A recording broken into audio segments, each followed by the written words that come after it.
Hey everybody, I am making a baked pasta dinner.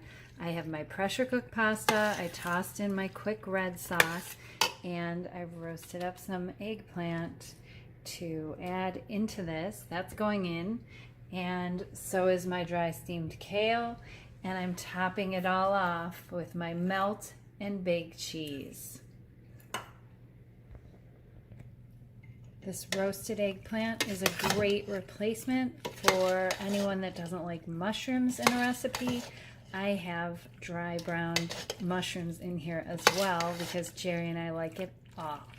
But it's a great replacement. In PD Ed lesson number 276, I talked about both the dry browning of the mushrooms and the onions that I used to put this together, also the dry steamed kale, and I showed you how to roast the eggplant to replace mushrooms in a recipe, and the plant-based stroganoff recipe, I showed you how to make that one. Okay, I've got the melt and bake cheese ready here, and I'm using my Danish whisk. I love this tool.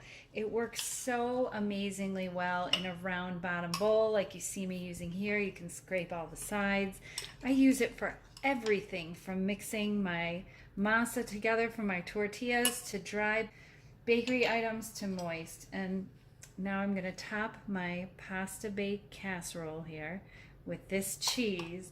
I'm going to try and get it nice and spread evenly across the top without mixing the sauce into it because I want it to stay white, like cheese would be on top of a lasagna or a baked ziti or enchiladas. You can use this cheese on top of anything that you want to coat with a nice layer of baked cheese, any kind of casserole,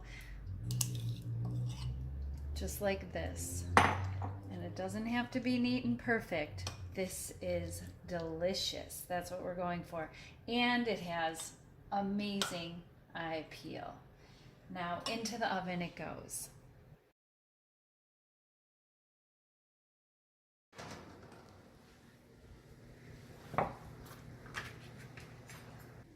Okay, you can see the cheese got nice and brown and crispy on the top, and it's nice and gooey on the inside. That's what we're going for on this melt and bake cheese.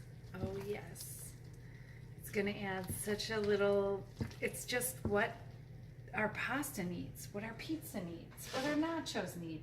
And then on the side of this, I'm going to have a nice salad with the oil-free zesty Italian. And of course we're pouring it on and we're tossing it up.